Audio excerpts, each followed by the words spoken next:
Oh, the benefit of featuring these characters on Disney Plus versus a feature film is that we get to spend much more time with them. I say the feature film is like the snack. This is like the meal. So we get inside their lives, inside their heads. We get to go on twists and turns with them because we're not racing to the finish line. I think the complexities of Sam and Bucky's relationship that make it really worth exploring is that they're kind of two sides of the same coin, even though they seem completely like they're polar opposites. They have similar issues that they're dealing with, which is how to be relevant in a changing world. And I think these are universal issues that we all feel as well. Sam is trying to, save his family and save the family business after the blip, which has, of course, changed everything. And Bucky is trying to find his way. How is he relevant? He's 106 years old, and the world has changed, and he's having trouble fitting back in now that he has his mind back. He also is dealing with guilt issues. So the two of them are at their core kind of lonely. They've lost a friend. They both lost a very good friend. And so they also have common experience, which is they fought Thanos. I mean, they've experienced a world that very few have. So weirdly, they have a lot of common ground, and yet they're not really friends. And so they have to figure out how to become friends if indeed that happens.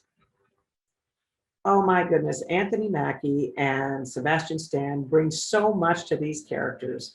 They are fun to be with. They're personal friends. So of course that history and that legacy of camaraderie between them is very evident on screen. Their chemistry is fantastic. So they bring all of their senses of humor and also the gravitas, because there's plenty of times that as characters they have to be quite vulnerable.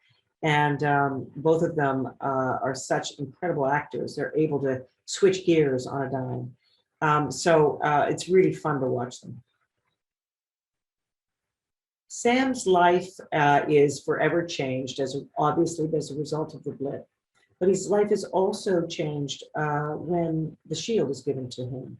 So by Steve. So he starts out by having to deal with not only his personal issues where the family business is failing. His sister has managed to survive during the blip while he was gone. But he's come back, and it's a changed world and a changed business, and he has to figure out what's next for his family, and also can he actually even help his family? Because that's not going to be as easy either. And there's a racial component to both what that is, alongside the shield. He's been given the shield. Well, what is it for a Black man to carry that shield? What is it for him to consider the idea of what Captain America? Is Captain America even relevant? So we really go on, we get inside Sam's life in a very meaningful way that makes us really understand some of who he is, and also where he lives. Bucky has come a long way. He's gotten his mind back, and as a result of that, he's lost.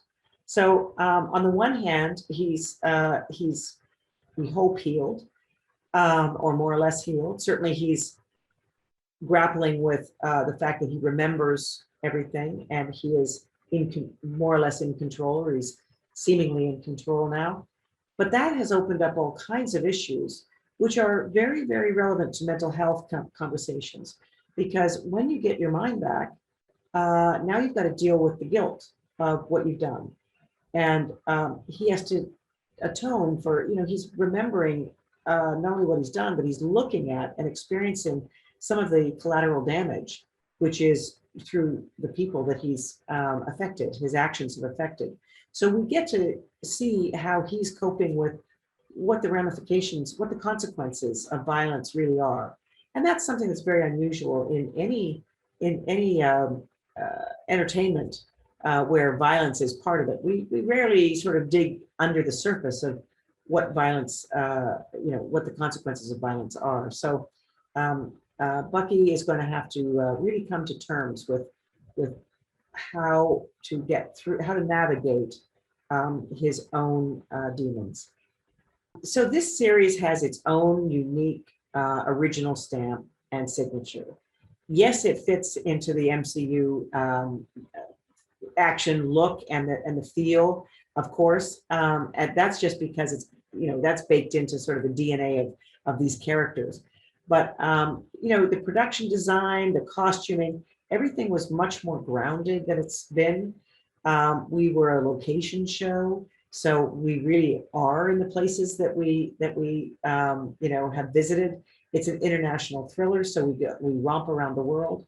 You know, so we really tried to make it a little bit grittier, have its own unique signature for camera work, which, you know, I paid a lot of attention to perspective, where we were, who we were with, where we are in their brains, what the camera was capturing, and tried to make it as experiential as possible so that we really feel the perspectives of who we are rooting for in that moment.